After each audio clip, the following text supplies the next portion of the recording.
Dan mudah-mudahan kegiatan kita hari ini dan 2 hari ke depan dapat berjalan dengan lancar dan mendapatkan berkah dari Allah Subhanahu wa Ta'ala.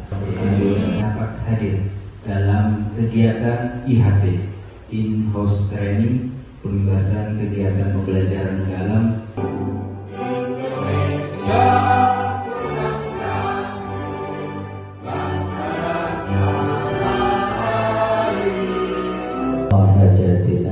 Ya sami'ad du'a yaqdi hajatina bi barakati suratil Fatihah. Lana wa li walidayna warhamhuma kama rabbayana shaghira.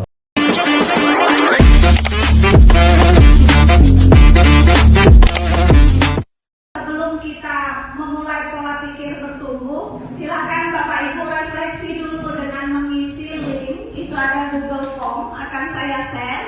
Saya mendapat nilai berapa, nanti itu ada kemarin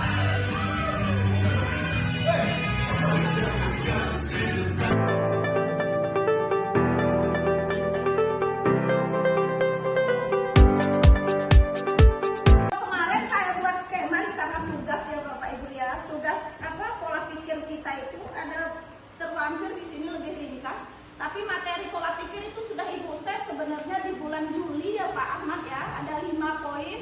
5 poin itu saya share setelah IHT saya share. Dan juga kemarin habis pertemuan dengan Pak Edward kita ya mewakili di Betung juga di share.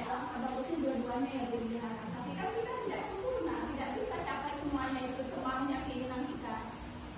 Tapi itu tadi kalau growth mindset berpikir bahwa kecerdasan dan keterampilan itu bisa dikembangkan lewat belajar dan mencoba. Ada pola pikir tetap dan pola pikir bertumbuh. Bagaimana sih sikap seseorang menyikapi? Apakah saya termasuk dalam fixed mindset atau saya masuk dalam growth mindset? Ya, satu itu adalah challenge. Challenge itu kayaknya tantangan ya rasanya. Nah, kalau ada suatu tantangan, sukses others artinya keberhasilan orang lain. Banyak yang keberhasilan kalau fixed mindset. Orang yang sukses dia bukannya berpikir gimana ya dia sukses ya, malah jadikan itu suatu hal yang memburukkan orang tersebut. Makanya saya bilang di anak-anak saya kalau di kelas ada 4 kelompok orang. 1, saya tahu kalau saya tahu, itu bisa membagi ilmunya. 2, saya tahu kalau saya tidak tahu. Nah, saya termasuk saya tahu kalau saya tidak tahu, makanya saya belajar terus itu ya. Apa yang saya tanya tidak tahu seperti itu. Sama anak kita juga bilang, anak itu posisi belajar itu adalah saya tahu kalau saya tidak tahu. Oke, orang yang ketiga, saya tidak tahu kalau saya tahu. Nah, saya tidak tahu kalau saya tahu, itu saya cari orang lain atau ada orang lain yang mengingatkan, kok sebenarnya punya potensi lo, tinggal berlatih aja. Pembina ini saya nggak bisa Bu, gitu ya. Nanti saya gagal bla-bla-bla. Berarti nggak doang gitu ya. Nanti saya nggak bisa, kata Bu Dewi, so iya Bu, siap Bu, buat Bu pidato Bu gitu ya. Dia pola pikir bertumbuh gitu ya. Pekerjaan yang belum pernah saya kerjakan seperti ini adalah peluang untuk belajar dan mengembangkan potensi diri. Oke, itu tadi. Kalau pola pikir hindari demi menjaga nama baik. Oke. Itu untuk fixed mindset. Kalau growth mindset, kesalahan merupakan sebuah proses belajar dan peluang untuk meningkatkan potensi diri. Ya, kalau fixed mindset, kalau dia berbuat salah ditutupin gitu ya. Ini growth mindset yang disampaikan oleh narasumber kita punya kita untuk sesi tanya jawab.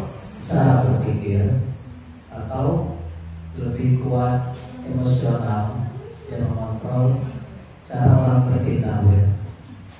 Kalau sekilas ini sepertinya akal lebih utama daripada emosional person, atau mungkin mereka jalan sendiri-sendiri, atau mungkin kita punya kontrol emosional yang bagaimana gitu kan, yang itu mempengaruhi hasil, maksudnya begitu.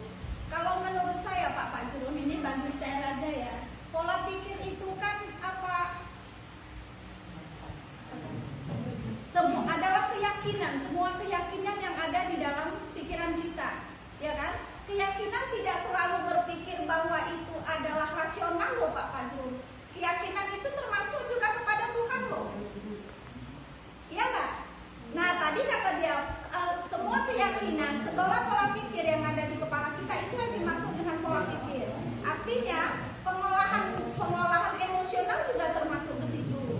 Kontrol emosional dan pola pikir. Kalau ibu menyebutkan olah diri, saya itu bingung, Bu. Olah diri itu ada 3, karena ada pikir, rasa, dan raga. Benar, ya 4.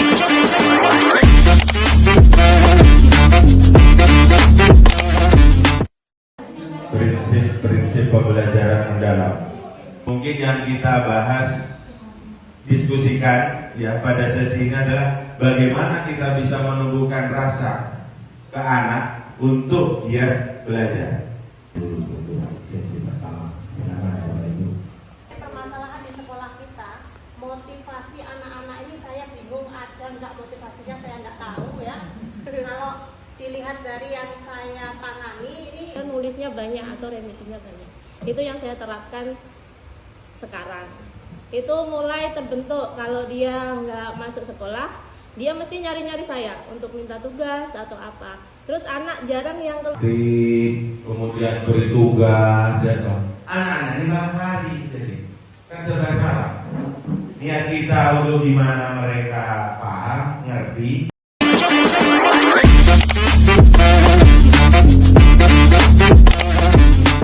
Bu Nurlina setelah melihat yang kemarin webinar hari Sabtu itu, dia tahu apa itu aplikasi Gemini, AI. Nah itu kan semua orang belum tentu tahu. Ya ini 8334 ya, yang harus ada dalam rencana pembelajaran kita.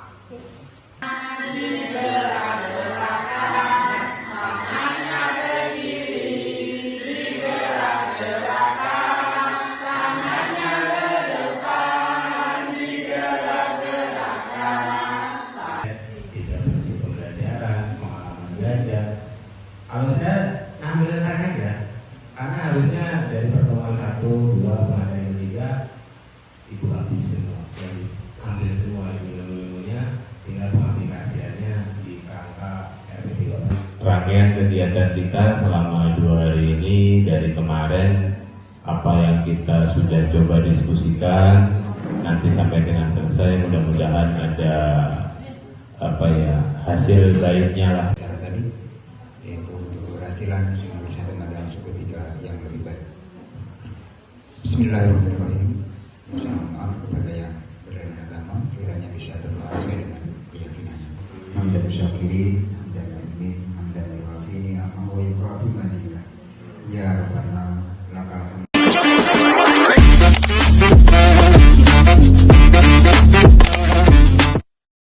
Baik, izinkan saya di sini untuk menyampaikan materi asesmen untuk pembelajaran mendalam sedikit saja. Mungkin nanti akan dilanjutkan dengan pembuatan RPP atau belajar oleh Pak Ahmad Syaibudin. Tujuannya di akhir nanti kita bisa membuat asesmen yang dibutuhkan oleh peserta didik kita, sehingga peserta didik kita itu lebih memiliki pemikiran untuk bertumbuh. Aldi menjelaskan bahwa di awal itu ada asesmen ya yang seharusnya kita petakan dulu supaya metode kita mengajar itu bersesuaian sama salah satunya gaya belajar anak gitu ya. bentuknya kalau kita mesti ulangan harian. Tapi aslinya formatif itu kan di situ ada jurnal, ada tanya jawab, ada rangkuman.